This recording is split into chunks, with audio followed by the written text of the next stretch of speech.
نستغفره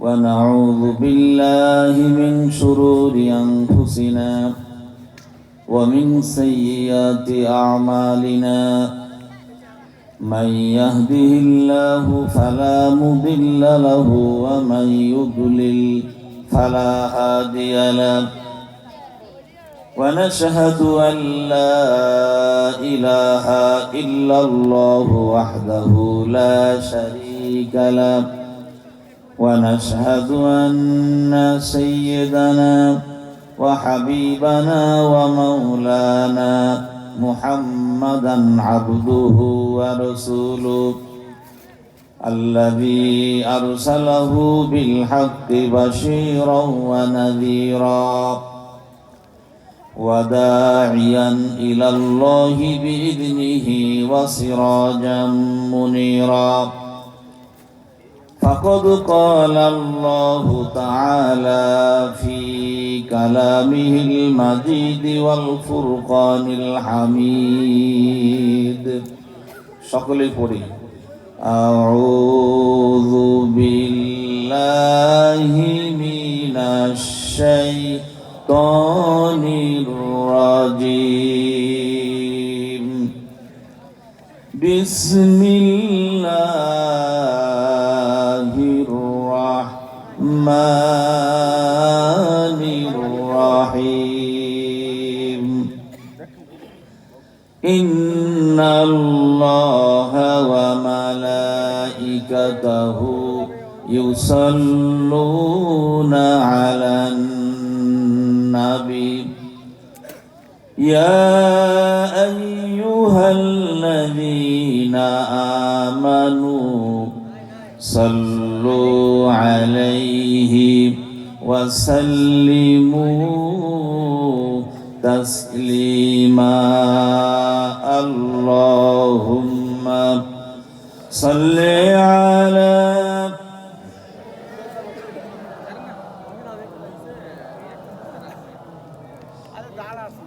وعلى آل سيدنا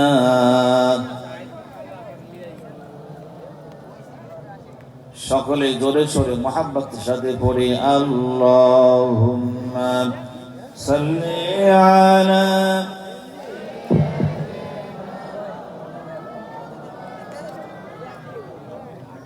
ওয়া আলা আলি সাইয়্যিদিনা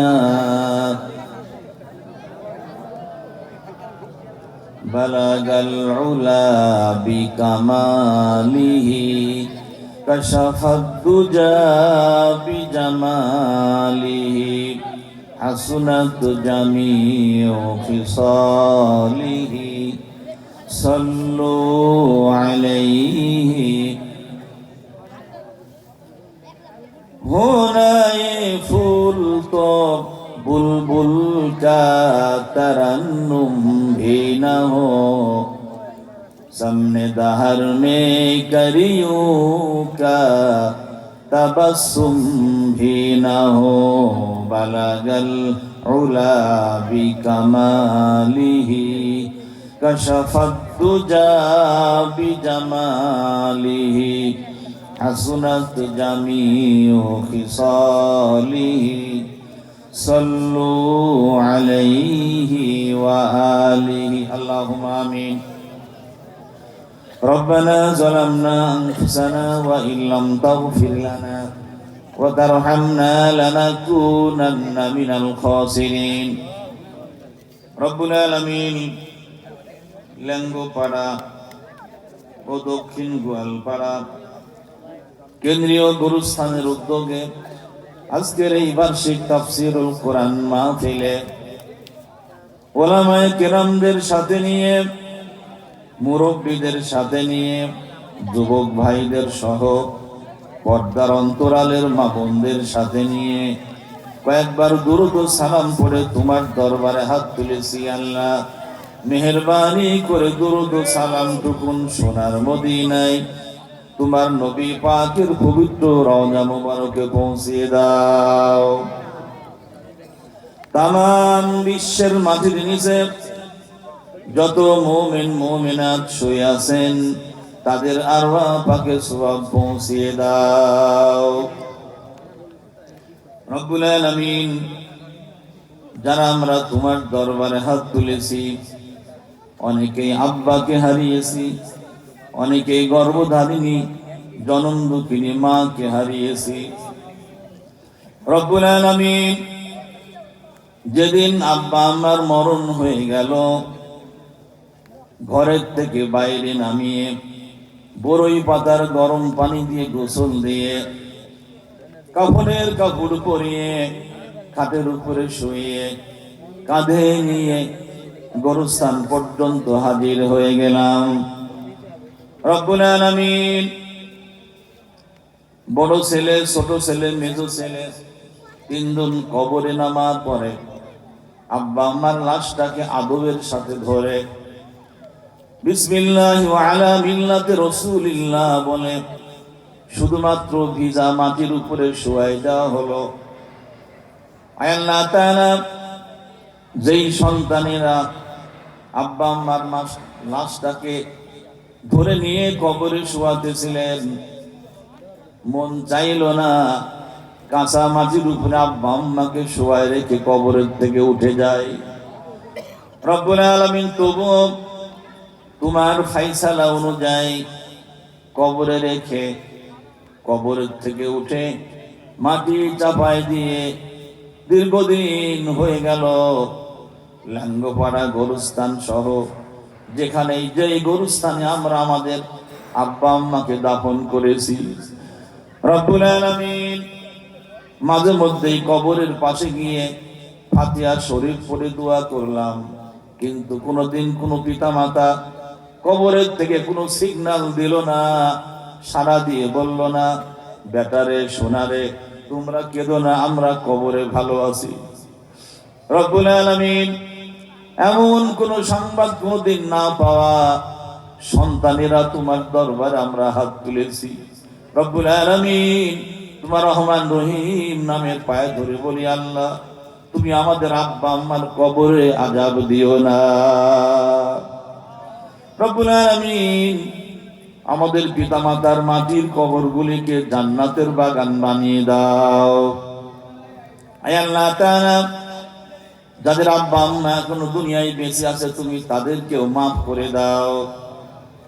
আয় আল্লাহ তাআলা, কঠিন কিয়ামতের ময়দানে যেদিন সূর্য মাথার উপর এসে প্রচন্ড জোরে হিট দেবে, মাথার তালু টাচ করে ফেটে যাবে, ঘিলুগুলি নাক দিয়ে মুখ দিয়ে পড়বে, জিহ্বা নাভিস্থল পর্যন্ত নেমে যাবে, হয়রান হয়ে মানুষেরা নফসি নফসি করতে থাকবে। এক ফোঁটা পানির জন্য পানি পানি বলে দৌড়াদৌড়ি করবে। ওই কঠিন কিয়ামতের ময়দানে তোমার নবী বলেছেন, আমার উম্মতেরা শোনো, আমি তোমাদের সকলের আগে হাসরের ময়দানে হাউজে কাউসারের পাশে গিয়ে দাঁড়িয়ে যাব। আল্লাহ রাসূল মেরাজ থেকে এসে বলেছেন, আমি যখন মেরাজে গেলাম, সিদরাতুল মুনতাহা পার হয়ে জিবরিল আমিন আমাকে নিয়ে বিশাল একটি হাউজের পাশে দাঁড় করাই দিল। দৃষ্টি দিয়ে দেখলাম এত সুন্দর একটি হাউস, এত স্বচ্ছ পানি, এক ডোক পানি বিশ্বনবীকে পান করতে দেওয়া হলো। আল্লাহ রাসূল বলেন, মেরাজ থেকে এসে তিনি বলেছেন, আমার উম্মতেরা শোনো, হাউজি মাসিরাতু শাহরিন, আমার হাউজে কাউসার হলো 1 মাসের রাস্তার সমান প্রশস্ত। মাউহু আবিয়াদু মিনাল লাবান, হাউজে কাউসারের পানি হলো দুধের চাইতেও সাদা। ওয়ারিহু আতিয়াবু মিনাল মিসকে, হাউজে কাউসারের সুগন্ধি হলো, পানির সুগন্ধি হলো মেশকম্বরের সুগন্ধির চাইতে অনেক সুগন্ধিযুক্ত। ওয়া কিসানুহু কানুজুমিস সামা, আসমানে যেমন তারকাগুলি দলমল দলমল করে, গুণে শেষ করা যায় না। হাউজে কাউসারের পাশ 2 রকম অসংখ্য জলমল দলমল করা গ্লাস গুলো সাজানো থাকবে। আল্লাহর হাবিব বলেন, মান শারিবা মিনহা, আমার যে উম্মতেরা সেদিন আমার হাতের থেকে এক ঢোক পানি পান করবে, লা ইয়াজমা আবাদা, জান্নাতে যাওয়ার আগ পর্যন্ত আমার সে উম্মত কোনো সময় তৃষ্ণার্ত হবে না। রব্বুল আলামিন ওই কঠিন কিয়ামতের ময়দানে তোমার নবীর হাতের হাউজে কাউসারের পানি পান করার তৌফিক দিও আল্লাহ।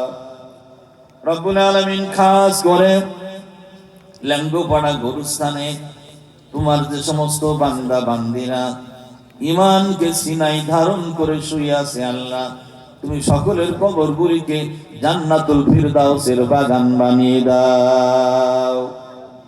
রব্বুল আলামিন আজকের এই তাফসীরুল কোরআন মাহফিলকে তোমার দরবারে কবুল করে নাও।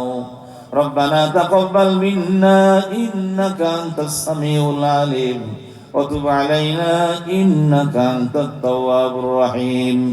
সুবহানা রাব্বিকা রাব্বিল ইজ্জাতি আম্মা ইয়াসিফুন ওয়া সালামুন আলাল মুরসালিন ওয়ালহামদুলিল্লাহি রাব্বিল আলামিন। লা ইলাহা ইল্লাল্লাহ, লা ইলাহা।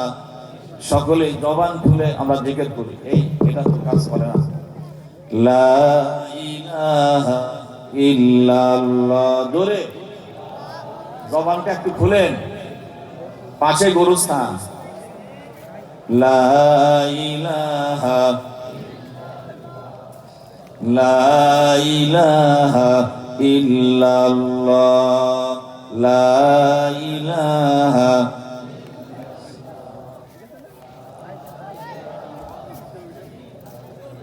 যে তারা ছড়াই হাসি আকাশে, যে ফুল সুরভি ঢালে বাতাসে, সেই তারা সেই ফুল যদি এত সুন্দর না জানি তাহলে তুমি কত সুন্দর, কত সুন্দর। লা ইলাহা,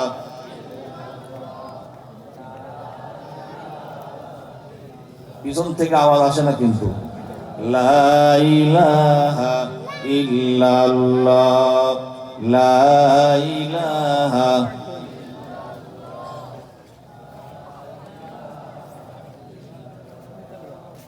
লা ইলাহা,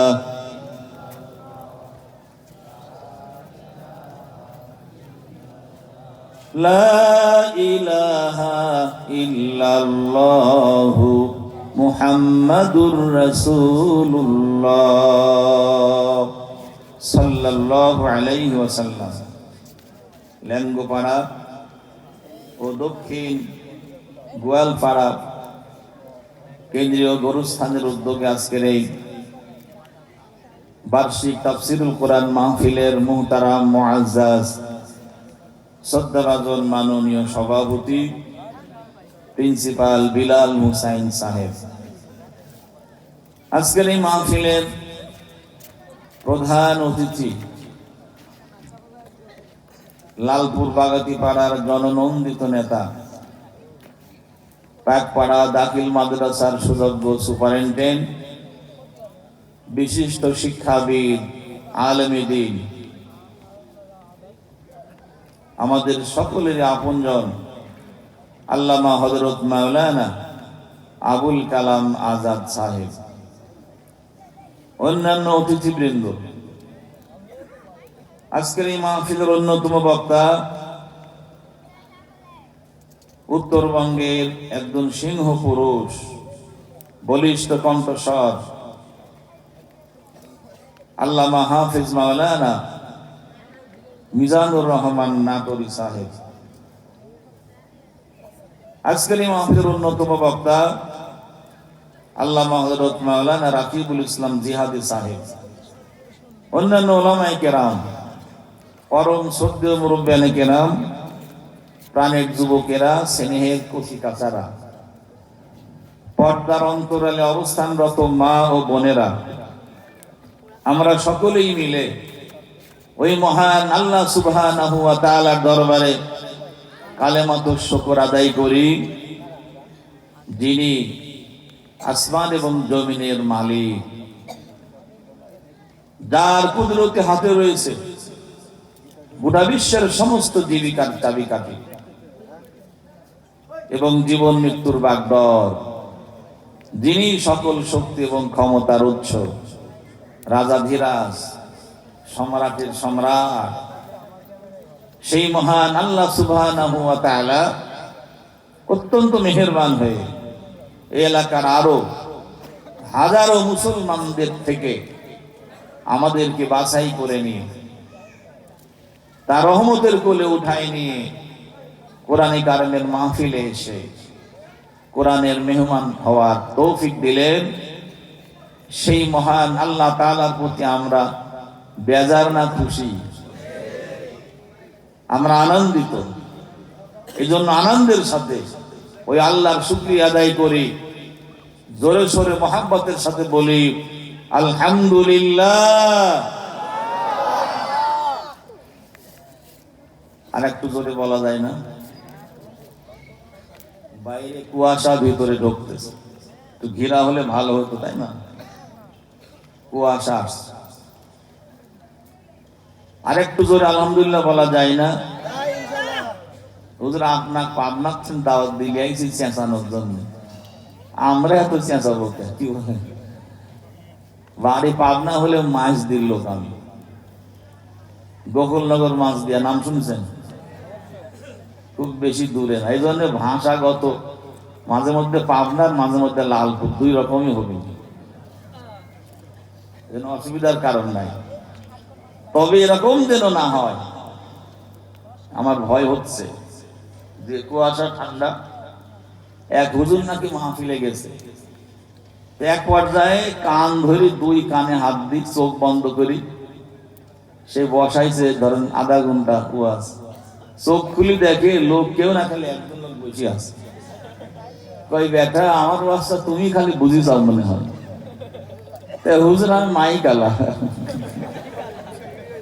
আপনি ছাড়িয়ে দিলে আমি জাগির পারি, সেরকম হবে না তো? হ্যাঁ, সেরকমও হতে পারে। যাই হোক, আর এক মাহফিলে এক হুজুর খুব ওয়াজ করতেছে, ওয়াজের তুফান, পায় না? পর্দার আড়াল থেকে একজন মহিলা, মা, বুড়ি মা, এটা করে মুখটা বাইর করে কাঁদতেছে। তো হুজুরের চোখ আবার বুড়ি মায়ের দিক গেছে। কই বুড়িমা, আমার ওয়াজটা তুমি বুঝি চাও, এত লোক বুঝলো না। আহারে আমার মা আমার ওয়াজটা বুঝি কাঁদতেছে। বুড়িমা কয় হুজুর, আমি আপনার ওয়াজ শুনি কাঁদতেছি, আমার একটা ছাগল ছিল আপনার মতো দাঁড়ি। হুজুরের ছাগলা দাঁড়ি, কয় না আপনার দেখে আমার ছাগলের কথা খেয়াল, ছাগলটা হারা গেছে, তো আপনার দেখে আমার ছাগলের কথা খেয়াল, মনে দুঃখ পাইছে। হুজুর ওই দুঃখে আমি কাঁদতেছি, আপনার ওয়াজ শুনি কাঁদতেছি। এরকমও তো হইবে পারে। তো সম্মানিত ভাই সব, যুবকেরা জোরে বলবেন আলহামদুলিল্লাহ। জোরে বলা যায় না? যাই কিনা? যায়। ফেসবুকে দেখলাম একজন ছাত্রর এখানে গুলি লাগছে, পিছন দিক দিয়ে বের হয়ে গিয়েছে। গুলি যেমনি ঢুকে ছিদ্র বোঝা যায় না, যেমনি বের হয় একেবারে ফুকলা হয়ে যায়, পিঠ দিয়ে রক্ত বের হচ্ছে। সেই ছেলে এখানে ধরে নিয়ে হেঁটে যাচ্ছে। এরকম সাহসী বীর পুরুষ জন্যেই বিপ্লব সফল হয়েছে। কি বলে? আমার মতো এরা হইতে যদি লোক দ্বারা হইতি না। এই জন্য সাহস বাড়াতে হবে, কণ্ঠের আওয়াজ বাড়াতে হবে। আজকে আপনারা গুরুস্থানের পাশে বসেও যদি আল্লাহর কথা স্মরণ না হয়, আর হবে কবে? কবে হবে? আল্লাহ রাব্বুল আলামিন বলেন, ওয়াজিআ ইয়াউমাইযিন বিজাহান্নাম ইয়াউমাইযিন ইয়াতাযাক্কারুল ইনসানু ওয়া আন্না লাহু যিকরা। আল্লাহ রাব্বুল আলামিন বলেন, ওয়াজিআ ইয়াউমাইযিন বিজাহান্নাম, যেদিন জাহান্নামকে হাজির করানো হবে, জাহান্নামীরা যেদিন জাহান্নামের দৃশ্য যেদিন চোখ দিয়ে দেখবে, জাহান্নাম জাহান্নামীদেরকে দেখে তর্জন গর্জন করবে। তাকাদু তামাইয়াজু মিনাল গায়জ, জাহান্নাম জাহান্নামীদেরকে দেখে রাগে ফেটে পড়বে। দৃশ্য যেদিন চোখে পড়বে সেদিন ওই জাহান্নামীরা জাহান্নামের দৃশ্য দেখার পরে ইয়াতাযাক্কারুল ইনসান, সেদিন আল্লাহকে স্মরণ করবে, বারবার আল্লাহর জিকির করবে। কিন্তু আল্লাহ বলেন, ওয়া আন্না লাহু যিকরা, সেই দিনের জিকিরে এক পয়সা লাভ হবে না। আল্লাহ আমাকে দুনিয়ায় ফেরত দিয়ে দাও, বুঝি নাই দুনিয়ায় বাতিল মতাদর্শ গ্রহণ করেছিলাম, আর একটা বার সুযোগ দাও। সুযোগ যখন পাবে না, আফসোস করে সেই ব্যক্তি তখন আনচান ছটফট করবে, আর মাথা ঢুকে ঢুকে সেদিন বলবে, ইয়া লাইতানি কদ্দামতু লিহায়াতি, আরে যদি আজকের এই জীবনের জন্য দুনিয়ার বুক থেকে ভালো সওয়াব কামাই করে আসতে পারতাম, ভালো ডিসিশন নিয়ে এখানে আসতে পারতাম, তাহলে আমার জন্য আজকে কতই না ভালো হতো। বলেন, সে আফসোস করে কোনো লাভ হবে? সেদিন আফসোস করে লাভ হবে না। এদিন আজকে জমানে জিকির বের হয় না, সুবহানাল্লাহ বের হয় না, আলহামদুলিল্লাহ বের হয় না। সেই দিন বলার চেষ্টা করবেন, কিন্তু সুযোগ পাওয়া যাবে না, লাভ হবে না। সেই দিন দূরের কথা, এখানে আসেন, আইডিয়া আসেন, ফাঁকিতে আসেন। কুরআনে কারীমের সূরাল মুনাফিকুনের 10 নম্বর আয়াতে আল্লাহ রাব্বুল আলামিন বান্দাকে স্মরণ করে দিয়ে বলেন, ওয়া আনফিকু মিম্মা রাযাকনাকুম মিন ক্বাবলি আইয়াতিয়া আহাদাকুমুল মাউতু ফায়াকুলা রাব্বি লাউলা আখখারতানি ইলা আজালিন করিব। আল্লাহ রাব্বুল আলামিন বলেন, ওয়ানফিকু, তোমরা খরচ করে রেখে যাও, টাকশাল রেখে যেও না, জমি জমা বেশি রেখে যেও না, ব্যাংক ব্যালেন্স বেশি রেখে যেও না, 660টা বাড়ি রেখে যেও না, বরং আনফিকু, তোমরা খরচ করো আল্লাহর পথে। মিম্মা রাযাকনাকুম, আমি আল্লাহ তাআলা তোমাদের যেই সম্পদ দিয়েছি সেগুলো থেকে তোমরা গোরস্থানের জন্য, এতিমদের জন্য, গরিব মিসকিনদের জন্য, আল্লাহর দিন কায়েমের মুজাহিদদের জন্য তোমরা অর্থগুলি খরচ করে রেখে যাও। সাবধান হয়ে যাও, সাবধান হয়ে যাও। যদি এমনি করে তোমরা খরচ না করো, তাহলে শুনে রাখো, যখন কোনো মানুষের মৃত্যুর সময় হয়ে যায়, মালিকুল মউত যখন হাজির হয়ে যাবে, আজরাইল যখন হাজির হয়ে যায়, আজরাইলকে যখন মানুষেরা মৃত্যুর সময় দেখতে থাকে, ওয়াজাত সাকরাতুল মাউতি বিল হাক্কি যালিকা কুনতা মিনহু তাহিদ, সূরা কফ 26 পারা। আল্লাহ তাআলা বলেন, মৃত্যু যন্ত্রণা হলো সত্য, কিন্তু তোমরা দুনিয়ার মানুষ চলাফেরা যেমন মনে হয় যেন তোমরা মৃত্যু যন্ত্রণার ব্যাপারে তোমরা টালবাহানা করতে থাকো। মৃত্যু যন্ত্রণা সত্য। আজরাইল যখন হাজির হয়ে যাবে, মালিকুল মউতকে যখন দেখতে পাবে, সবাই তখন বলবে, ভাবে আল্লাহর দরবারে ফরিয়াদ করে, রব্বি, হে আমার প্রতিপালক, লাউলা আখারতানি ইলা আজালিন করিব, আল্লাহ গো, তুমি কেন আমাকে আর একটুখানি সময় দিলে না? আজকে হয়তো শুক্রবার, শনিবার, রবিবার পর্যন্ত সময় দিয়ে দাও, অফিস আদালত খুলবে, ব্যাংকের থেকে টাকা উত্তোলন করব, কাছারিতে গিয়ে জমি রেজিস্ট্রি করে দেব, দিনের পথে দিয়ে যাব। রব্বুল আলামিন তুমি কেমন আমাকে একটা দিন সময় দিলে না? যদি তুমি দিতে তাহলে সদকা, আমি আমার সমস্ত মালগুলি সদকা করে দিতাম। ওয়া আকুম মিনাস সালিহিন, আর এখন থেকে আমি যেই নতুন জীবন পেতাম সেই জীবনে তোমার বান্দাদের দল করতাম, নেক মানুষের দল করতাম। বলুন সুবহানাল্লাহ। কিন্তু আল্লাহ তাআলা বলেন ওয়ালা ইউআখিরুল্লাহু নাফসান ইযা জাআ আজালুহা, মৃত্যুর সময় আসার পরে কাউকে আর সুযোগ দেওয়া হয় না। আমার যুবক ভাইদেরকে বলি, আমার চাচা মিয়াদেরকে বলি, মা বোনদেরকে বলি, অনেকের মা মারা গেল, আব্বা মারা গেল, শিওরে বসে বসে আমরা কোরআন তেলাওয়াত করলাম। পাড়ার মহিলারা চলে আসলে এসে বলে অমুকের মা মারা যায়, শেষ বেলায় একটা মিষ্টি মুখে উঠায় খাওয়াই দেব, এক ডোক পানি, এক চামচ পানি মুখে দিয়ে দাও। মা শুধু প্যাল প্যাল করে তাকালো, আব্বা শুধু উপরে তাকালো। আমরা মনে করি কি জন্যে তাকাই?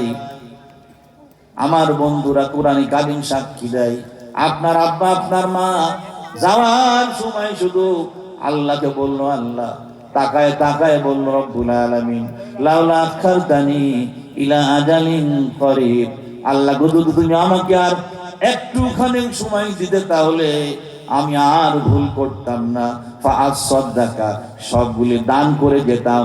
এখন বুঝতেছি রেখে যে কোনো লাভ হচ্ছে না। আমার যুবকেরা, শুধু তাই নয়, কঠিন কিয়ামতের ময়দানে যেদিন সিংহায় তৃতীয়বার ফুৎকার যখন দেওয়া হবে, মানুষেরা কবর থেকে উঠে পাগলের মতো দৌড়াবে। কোরআনে কারীমের সূরা ইয়াসিনে আল্লাহ রাব্বুল আলামিন বলেন ওয়া নুফিখা ফিস সূরি ফাইদা হুম মিনাল আজদাফি ইলা রাব্বিহিম ইয়ানসিলুন। আল্লাহ রাব্বুল আলামিন বলেন যখন তৃতীয়বার ফুৎকার দেওয়া হবে, মানুষেরা কবরের থেকে উঠে হাসর ময়দানে দৌড়াবে আর বলবে ইয়া ওয়াইলানা মান বাসানা মিন মারকাদিনা, কি হলো, ব্যাপার কি, কি আমারে আজকে কবরের থেকে উঠায় নিয়ে আসলো? সেদিন বলা হবে হাযা মা ওয়া'আদার রহমান, এটাই হলো হাসরের মাঠ। রহমান যে ওয়াদা করেছিলেন, ওয়া সাদাকাল মুরসালুন, রাসূলগণ যে বক্তব্য দিয়েছিলেন তারই বাস্তবতা হলো আজ।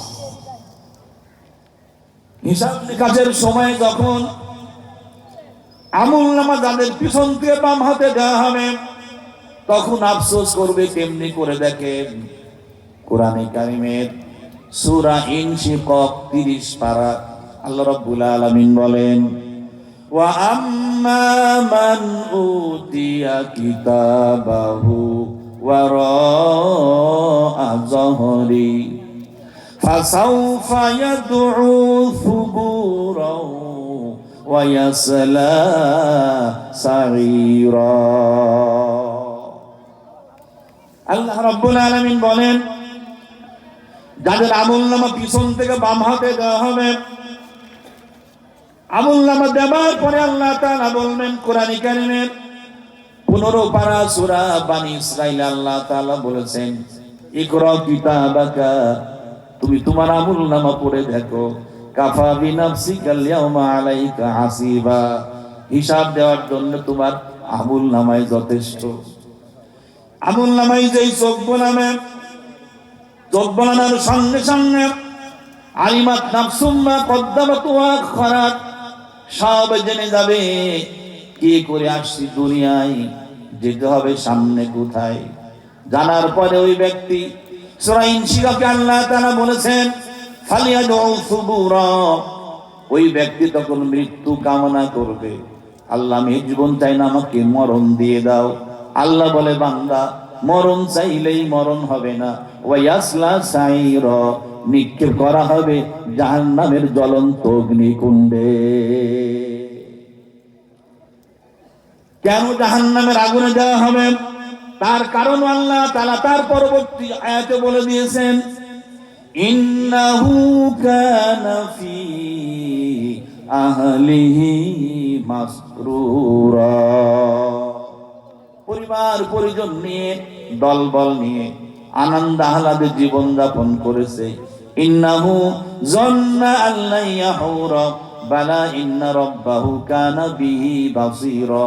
সে ধারণা করেছে যে তার ধরার মতো কেউ নাই, বরং তার আইডিয়া রং, সে বুঝে নাই। কিন্তু তার রব তাকে সব সময় দেখেছিল, কোথায় কি কাজ করেছে, কার বিরুদ্ধে কি ষড়যন্ত্র করলো, কার বুকে গুলি চালালো, সব একদম দেখেছেন। আর স্বাধীন থেকে তার নাম কি সবাই বলো,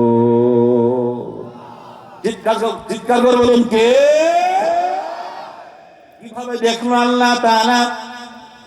কুরআনে কারীমের সূরা কফ আল্লাহ রাব্বুল আলামিন বলেন 26 পারা, ওয়া নাহনু আকরাবু ইলাইহি মিন হাবলিল ওয়ারিদ। বান্দা হে, তোমার ঘাড়ে যে শাহরাগ রয়েছে, আমি আল্লাহ ওর চাইতে তোমার নিকটে থাকি। জোরে বলুন সুবহানাল্লাহ। মা ইয়ালফিযু মিন কাওলিন ইল্লা লাদাইহি রাকীবুন আতীদ।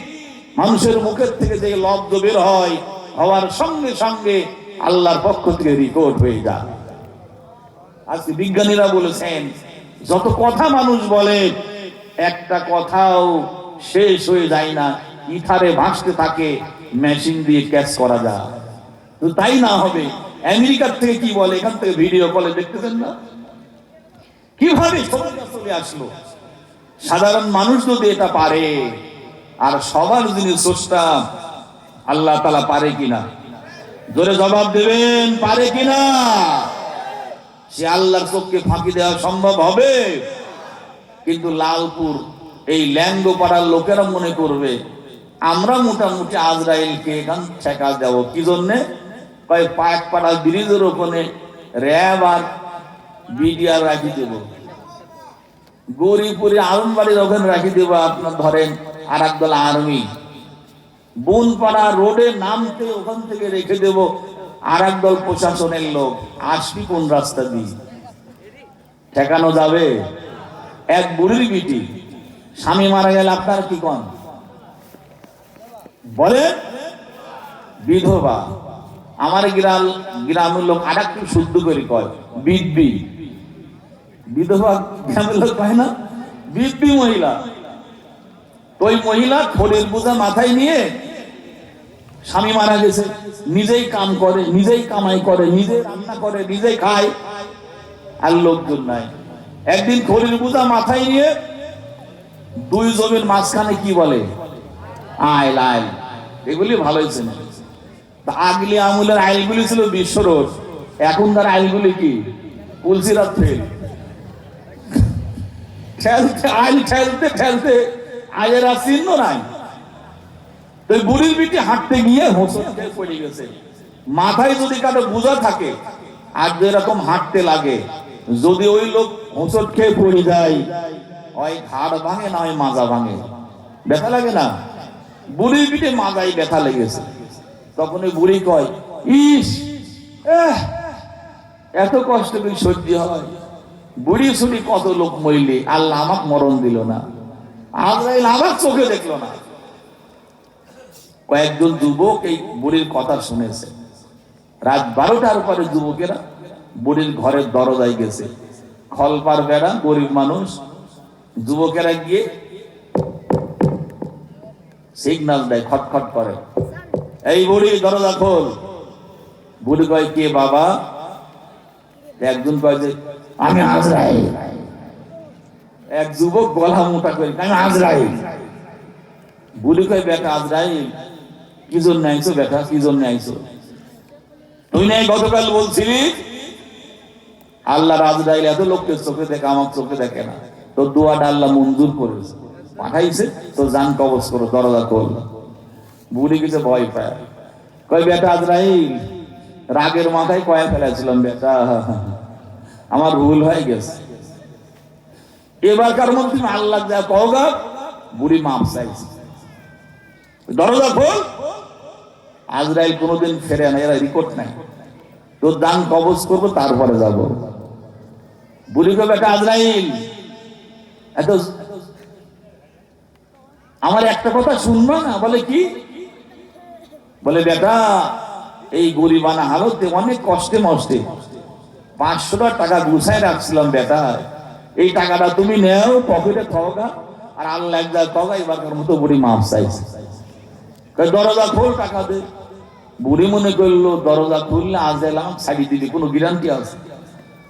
বুড়ি কই বেটা দরজা খোলার দরকার থাকে, দরজার ফাঁসা আছে না, এই ফাঁক আছে, এইটা রাতে তুমি নিয়ে যাও, ফাঁসা দিয়ে।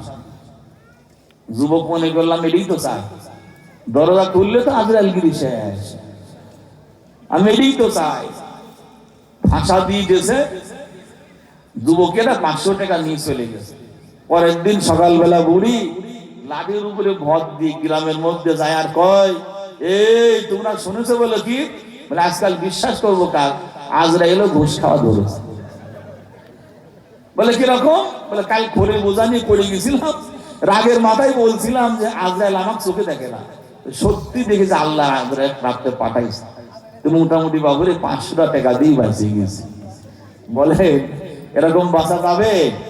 আরো জোরে বলুন, বাঁচা যাবে? যখন যার মৃত্যুর ফাইসালা যেখানে, আল্লাহ নির্ধারিত সময়ে ঠিক সেই সময়ে তার মরণ হবে, ঠিক কিনা? কবি আল্লামা ইকবাল বলেন, আগাহ আপনি মুঝসে কোই বাশার নেহি, আগাহ আপনি মুঝসে कोई बशर नहीं, सामान सो बरक से है, पल की खबर नहीं। একটি মুহূর্তের খবর নাই তোমার কাছে, একটি পলকের খবর নাই তোমার কাছে, অথচ শত শত বছর ধরে কি খাও, কি খাবে, খাবারের ব্যবস্থা করে যাও, সেই নিশানায় দৌড়াও, কিন্তু একটি মুহূর্তের খবর দুনিয়ার কারোর কাছে নাই। আছে? কেউ জানে না এই দুনিয়া কবে ছেড়ে যাব, বরকতের এই মাহফিল আগামী বছর পাবো কি না পাবো, কেউ কি জানি? আরো জোরে বলুন, জানি। অতএব বলুন, এই জবান দিয়েছে কে? আরো জোরে বলুন, জবান দিয়েছেন কে? আর রহমান, আল্লামাল কোরআন, খলাকাল ইনসান আল্লামাহুল বায়ান, মানুষকে আল্লাহ তাআলা কথা বলার মতো সুযোগ দিয়েছে। অতএব জবান দ্বারা শুকরিয়া আদায় করতে হবে কার? আরো জোরে বলুন, কার? সে আল্লাহ তাআলা। আমার ভাইয়েরা, এজন্য একজন মুমিন মুত্তাকি সব সময় ইসলামী আদর্শের উপরে কায়েম থাকবে। কারণ হলো মুমিন বিশ্বাস করে জীবনের মালিককে। আর জোরে বলুন, মৃত্যুর মালিককে। ফায়সালা আল্লাহর পক্ষ থেকে আসবে। একজন মুমিন ফাঁসির মঞ্চে দাঁড়িয়েও ইসলামের বিজয়ের জয় গানটা তার কণ্ঠের আওয়াজে উচ্চারিত হবে। একজন মুমিন মনে করবে আমাকে জাহান্নামের আগুন থেকে বাঁচতে হবে। যদি আমি জাহান্নামের আগুন থেকে বাঁচতে চাই, যদি আমি কবর আযাব থেকে বাঁচতে চাই, যদি আমি কাল কিয়ামতের ময়দানে হাসরের মাঠের আযাব থেকে বাঁচতে চাই, তাহলে আমি আল্লাহর গোলাম, আমি আমার জীবনের সকল ক্ষেত্রে আল্লাহর গোলামি মেনে চলব, আল্লাহর বিধান মেনে চলব। ব্যক্তিগত জীবনে, পারিবারিক জীবনে, সামাজিক জীবনে, রাষ্ট্রীয় জীবনে আমি আল্লাহর বিধান মেনে চলব। দুনিয়ার কোন শক্তি, দুনিয়ার কোন রাষ্ট্র, দুনিয়ার কোন ব্যক্তি পরোয়া করব না। আমি বিশ্বাস করি যদি আমার আল্লাহ আমাকে সাহায্য করেন, দুনিয়ার কোন শক্তি আমার একটু পরিমাণ ক্ষতি করতে পারবে না ইনশাআল্লাহ।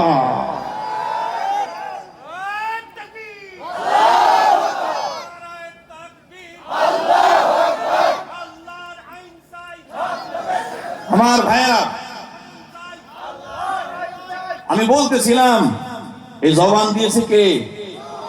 শুকরিয়া দেওয়া হবে কার? জোরে বলে আলহামদুলিল্লাহ, আরো জোরে বলে আলহামদুলিল্লাহ। এইবার আসেন, আমি সংক্ষেপে আপনাদের সামনে কোরআনে কারিমের একটি আয়াত থেকে আমি আমার তাফসীর শুরু করে সংক্ষিপ্ত আকারে শেষ করব ইনশাআল্লাহ। সবে আমার সামনে পড়ুন, আউযু বিল্লাহি মিনাশ শাইতানির রাজিম। জবান খুলেন, জবান খুলেন। বিসমিল্লাহির রাহমানির রাহিম। واذكروا إذ أنتم قليل مستضعفون في الأرض تخافون أن يتخطفكم الناس فآواكم وأيدكم بنصره ورزقكم من الطيبات لعلكم تشكرون صدق الله المولانا العظيم। কোরআনে কারিমের 8 নম্বর সূরা, সূরা আনফালের 26 নম্বর আয়াত। সূরার নাম কি? সূরা আনফাল। কত নম্বর আয়াত? 26। আল্লাহ রাব্বুল আলামিন বলেন, ওয়াজকুরু, তোমরা স্মরণ করো ওই সময়ের কথা। কোন সময়? সূরা আনফাল নাযিল হয়েছে বদর যুদ্ধের পরে। বদর যুদ্ধ কবে হয়েছিল? বিশ্ব নবীর বয়স যখন 40, কোরআন নাযিল হলো। আল্লাহ রাসূল মক্কায় ছিলেন 13 বছর। 13 বছর মক্কায় ছিলেন। মদিনায় গেলেন। মদিনার প্রেসিডেন্ট হলেন বিশ্ব নবী। মদিনাবাসী গ্রহণ করল।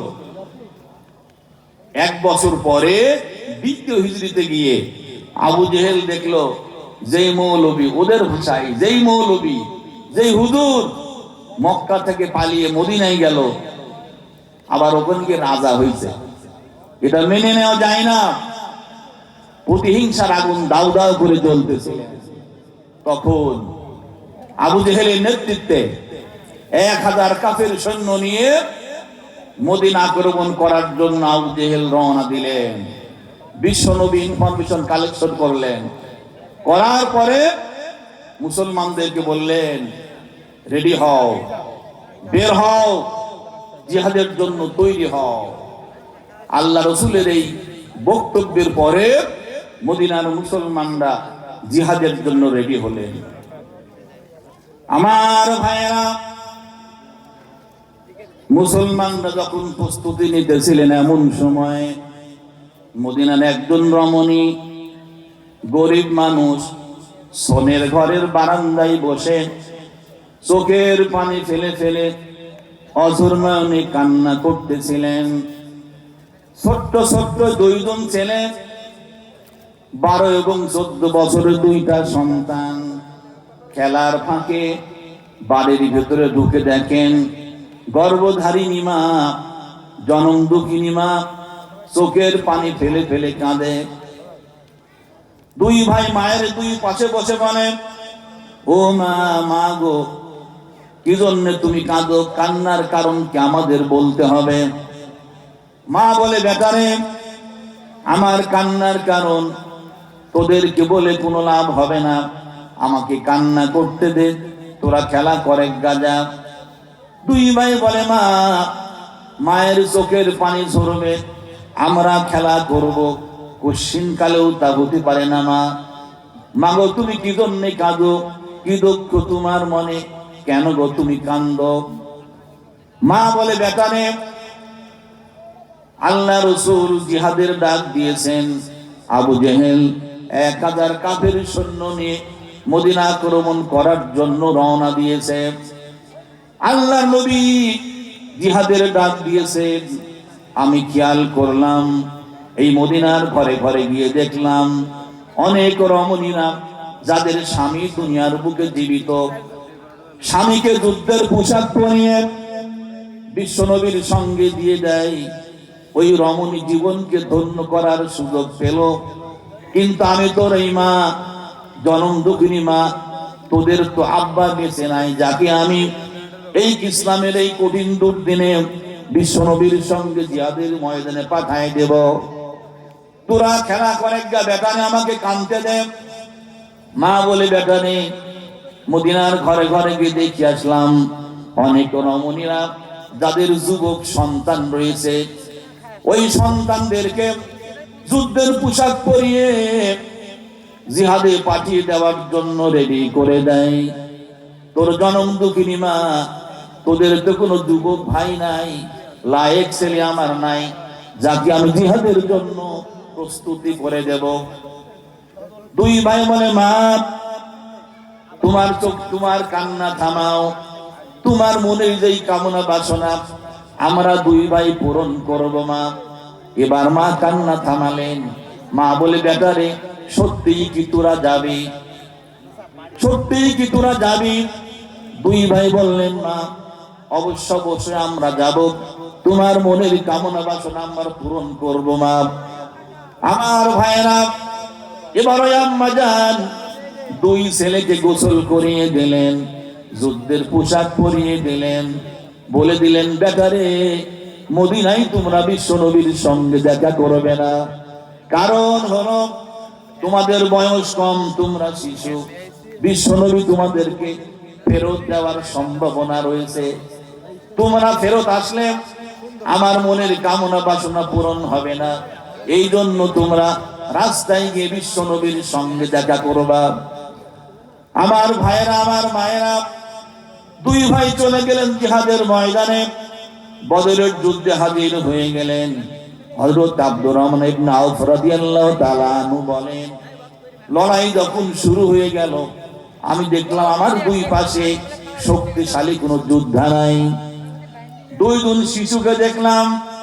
মনে মনে কল্পনা করলাম, কি জন্য এরা জিহাদের ময়দানে আসলো? ঘোড়ার পায়ের নিচে পড়েই তো এরা মারা যাওয়ার সম্ভাবনা রয়েছে। আমার ভাইয়েরা, ওই সাহাবী বলেন, চিন্তা করার সঙ্গে সঙ্গে দুইটা শিশু দুই দিক থেকে আমার কাছে চলে আসলো। এসে বলে, ও চাচা আব্দুর রহমান ইবনে আউফ, আমাদের বাড়ি মদিনায়, আমরা আনসারের ছেলে। আবু জেহেল নাকি বিশ্ব নবীকে সবচাইতে বেশি কষ্ট দিয়েছে। আবু জেহেল কোনটা আমাদেরকে একটু দেখায় দেন। বলার সঙ্গে সঙ্গে বাস পাখির মতো, সো পাড়ার মতো আবু জেহেলকে ঘিরে ফেললেন। আবু জেহেলের ঘোড়ার পায়ের উপর আঘাত করলেন। আবু জেহেল ঘোড়ার থেকে পড়ে গেলেন। যুদ্ধ শুরু হয়ে গেল। বদরের প্রান্তরে ওই দুই ভাই লড়াই করে আবু জেহেলকে জাহান্নামের আগুন, জাহান্নামে পাঠাই দিলেন। আমার যুবকেরা, আমার ভাইয়েরা, এভাবে বিশ্ব নবী প্রতিরোধ গড়ে তুললেন বদরের যুদ্ধের সময়ে। আমার ভাইয়েরা, আল্লাহ নবী সাহাবীদেরকে বললেন, রেডি হও, বের হও। সাহাবায়ে কেরাম বের হলেন। রাস্তায় যাওয়ার পরে বললেন, থামো থামো, তাবু গাড়ো। এরপরে আল্লাহ রাসূল বললেন, গুনে দেখো তো কয়জন লোক, আমাদের সৈন্য সংখ্যা কত? একজন, 1 2 3 4 করে গুনে বলল, হুজুর সৈন্য সংখ্যা হলো 313 জন। আল্লাহ নবী আলহামদুলিল্লাহ বললেন আর বললেন, পূর্বের জামানায় তালুত এবং জালুত লড়াই হয়েছিল। জালুত ছিল স্বৈর শাসক, ফ্যাসিবাদী। তালুত ছিল মুসলমান, যার একজন সৈন্য ছিল দাউদ আলাইহিস সালাতু ওয়াস সালাম। ওই লড়াইয়ে মুসলমান তালুত বাহিনী বিজয়ী হয়েছিলেন। দাউদ আলাইহিস সালামের হাতে জালুতের ধ্বংস হয়েছিল। আল্লাহ রাসূল বললেন, আমার মনে হচ্ছে যেন সামনের লড়াই আল্লাহ তাআলা আমাদেরকে বিজয় দান করবেন। জোরে বলুন সুবহানাল্লাহ। এবার বললেন, বলো আমরা কি করতে পারি। ঠিক সেই সময়ে একজন সাহাবী প্রথম আবু বকর রাদিয়াল্লাহু তাআলা আনহু বলি, ইয়া রাসূলুল্লাহ, মদিনা মক্কায় মারধর করেছে, মদিনায় এসেছি, দেওয়ালে পিঠ থেকে গেছে, হুজুর পিছানোর আর জায়গা নাই, লড়াই করব। হযরত ওমর ফারুক একই বক্তব্য দিলেন। আল্লাহ রাসূল মনে মনে চিন্তা করলেন, আমার মদিনাবাসী কি মনে করে, আমি আসার কারণে মদিনার উপর আক্রমণ হয়, মদিনার লোক কি মনে করে। মদিনার একজন সাহাবী যুবক নাম মিকদাদ রাদিয়াল্লাহু তাআলা আনহু, উনি দাঁড়িয়ে বলে, ইয়া রাসূলুল্লাহ, ইয়া হাবিবাল্লাহ, আমরা আপনাকে আজকে ওই রকম কথা বলে হতাশ করতে চাই না, যেভাবে হতাশ করেছিলেন বনি ইসরাঈলগণ মুসা আলাইহিস সালাতু ওয়াস সালামকে বলেছিলেন, মুসা ইযহাব আনতা ওয়া রাব্বুকা ফাকাতিলা ইন্না হাহুনা কায়িদুন। হে মুসা, তুমি আর তোমার আল্লাহ দুইজন গিয়ে মারামারি করো গা, আমরা এখানে বসে রইলাম। হুজুর, আপনাকে আমরা ওই রকম কথা বলে হতাশার ভিতরে ফেলে দিতে চাই না, বরং আমরা মদিনার মুসলমানরা, এ ভাই আপনাকে আমরা ব্যক্ত কণ্ঠে বলতে চাই, আবু জেহেল যতই শক্তিশালী হোক না কেন, আবু জেহেল যতই রণসম্মারে সজ্জিত হয়ে অভিযান পরিচালনা করুক না কেন, আমরা মদিনার মুসলমানরা বলতে চাই, আবু জেহেলের দাঁত ভাঙা জবাব দেওয়ার জন্য আমরা মদিনার মুসলমানেরা আপনার সামনে থেকে লড়াই করব, আপনার পিছন দিক থেকে সংগ্রাম করব, আপনার ডান দিক থেকে লড়াই করব, আপনার বাম দিক থেকে লড়াই করব।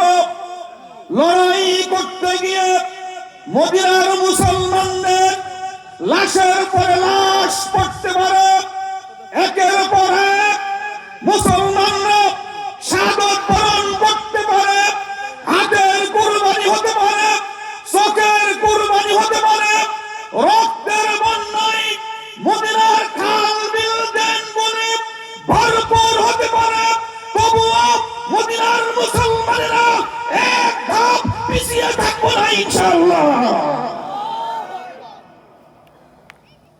বিশ্বনবী যখন এই মিকদাদের এই বক্তব্য শুনলেন, আল্লাহর নবীর মনটা তখন আনন্দে ভরে গেলেন।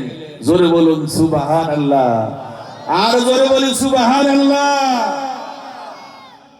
আর একজন সাহাবী সাদ ইবনে মুআয রাদিয়াল্লাহু তাআলা আনহু বললেন, ইয়া রাসূলুল্লাহ, ইয়া হাবিবাল্লাহ, আমরা আকাবাতে গিয়ে আপনাকে বলে এসেছিলাম, আপনি মদিনায় আসলে পরে আমরা আপনাকে সহযোগিতা করব।